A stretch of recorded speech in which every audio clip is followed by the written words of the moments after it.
Magandang araw mga kantabay. So, meron po tayo ngayon isang herbs daw ito na tinatawag na bituon o kung ano pong tawag sa lugar niyo nito. So ito mga kantabay ay inano lang po sa atin, binahagi sa atin lang, isa sa pinakamahiwagang bunga ng isang kahoy na madami ng tumatangkilik nito kasi napakaganda to na panggamot, natural na panggamot na walang side effect. Karaniwan meron na pong makikita niya sa mga platform, ginagawa nilang oil, ginagawa nilang mga pampahid. So yung bituon, ito po yung buo niya, para siyang itsura siyang nyug. Yan bituon. So napakaganda niya. So mas maganda daw kasi ay makukuha niyo yung medyo tuyo na para madali siyang balatan ng mga kantabay. So yan po. So simple lang naman ang pagbalat niya mga kantabay. Ang sinasabi po nila ay madami itong gamot na kung saan nakakapagpagaling, napaka natural. At aram ko naman mga kantabay, mayroong nabibili nito sa mga platform ng mga sa online. Kahit ito sa TikTok yata mayroon ganito. So sa iba pa. So napakaganda nitong mga kantabay. So ito nabalitaan ko lang naman kasi maganda itong panggamot sa mga goiter, mayoma, mga bukol at iba pa. Madaming itong benefits mga mga kantabay. Itong ito tinatawag na bituon, o di ko alam kung anong tawag sa lugar nito. Sabi daw po ay bihira daw ito, ayan yung niya, bihira daw po ito sa makita. So ngayon ang ginawa ko mga kantabay ay nagtabi na ako ng tuyo na at itatanim natin, subukan natin magpatubo,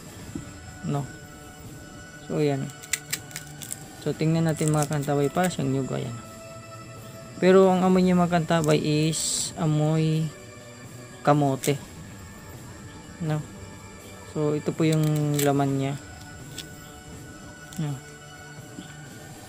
Meron na nga po itong bituon oil sa mga online, meron na ganito. So ang gagawin natin mga kantabay ay ito po yung laman niya. Buksan na muna natin bago ko i-explain sa inyo. So ito po yung laman niya.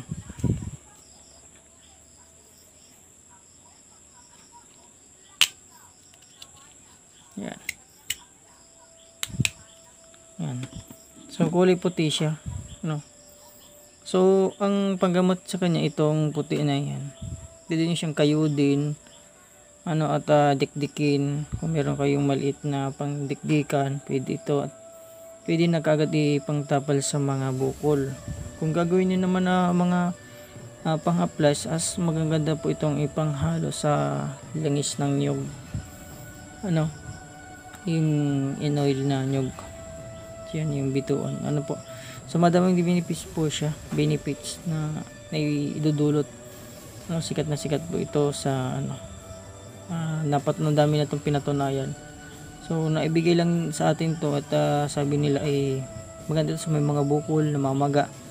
Ito po yung pinanglalagay, maganda po ito, So ang proseso ng pag-ano po nito, kung sakaling nagkaroon kayo nito, pwede naman po yung tadtarin at patuyuin na 3 araw, not direct sunlight po. So yan, meron na tayong tinatad dito mga kantabay.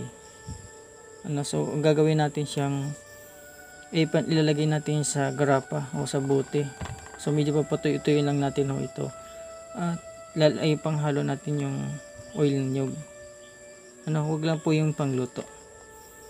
So haloan pa din natin ng spiritual na mga salita. Bubulungan natin yan para mas lalo pang mabisa ang mahiwagang bunga ng bituon. Ito po bunga ng kahoy. So yan. So yun po yung madaming benefits niya. So ito, nakapag na po ako, nakapag tagtad na, pwede po to kasi kahit po yung mga bulaklak nito ay ginagawa din na panghilot. Lalagyan lang ito ng oil, pwede na. Po, pag nakikita medyo matuyo-tuyo na, pwede na siyang ilagay sa garapan nyo o sa mga bote yung lalagyan, at lagyan nyo lang ng lanan ninyo at patagalin nyo lang ng halos isang araw na nakababad, at pwede na po siyang gamitin na panghaplas o panghilot sa mga bukol goiter, mayoma at iba pang nito, pwedeng panggamot. So may mga pilay, maganda to, at sa may mga ugat po na mga naipitan, mas maganda po ito gamitin. So ayon po yan sa aking pagsisiyasat. So ito gagawin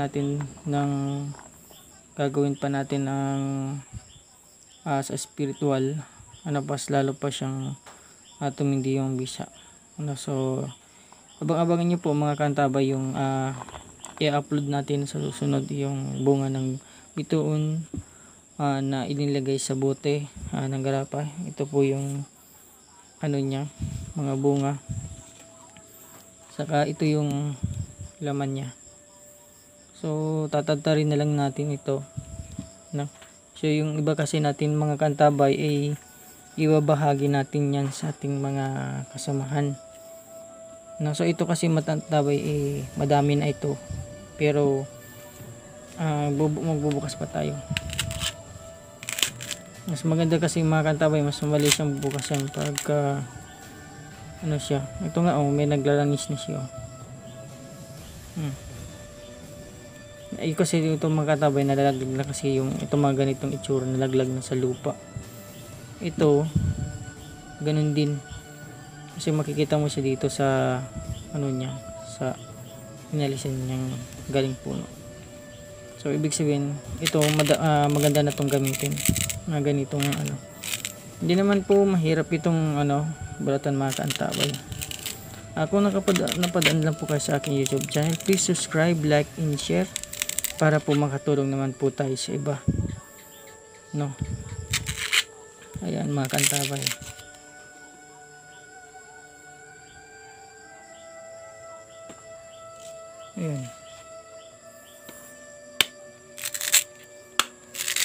Ayan mga kantabay, parang nyug lang siya. Ayan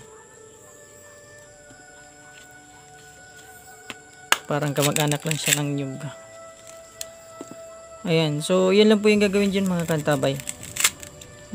So bubukas pa tayo. May wagang siya, bunga na natural, napakiwaga na bunga ito. Yan, parang nyug lang, parang nagbubunot ka lang ng nyug, pero maliit lang talaga ito. Ayan mga kantabay. Please subscribe, like, and share para lagi po updated sa mga video natin na in-upload. Marami pong salamat sa mga nag-subscribe. So yan po, bituon bunga seed. Ayan. So ayan na po yung mga niya, at napakaganda nito. So abang-abangan niyo po yung next na gagawin ko dito sa bituon seed.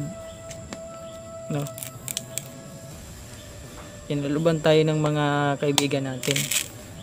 So sinayasat ko talaga sa talagang madami siya talaga siyang benefits ang ganitong uri ng bunga ng kahoy. So ang itsura daw po nito ay itsurang parang umbrella tree, sa madaling sabi, yung dahon niya at yung itsura din ng puno. Malaking puno din po ang pinagkunan nito. Sa parting Cam Norte pa po kasi ito nanggaling, dito sa Bicol. So yan, kahit papano ay makakatulong ito sa mga gamutan tayo, lalo yung mga batang may mga pilay. Maganda po itong mga panggamot. Makakatulong talaga siya. Ayan ready na po yan mga kantabay. Marami pong salamat sa panonood at pagtutok at pagsuporta. Marami pong salamat sa pag-subscribe, like, and share. At God bless po, lagi po tayo magdasal at lagi niyong tatandaan. God bless po sa lahat.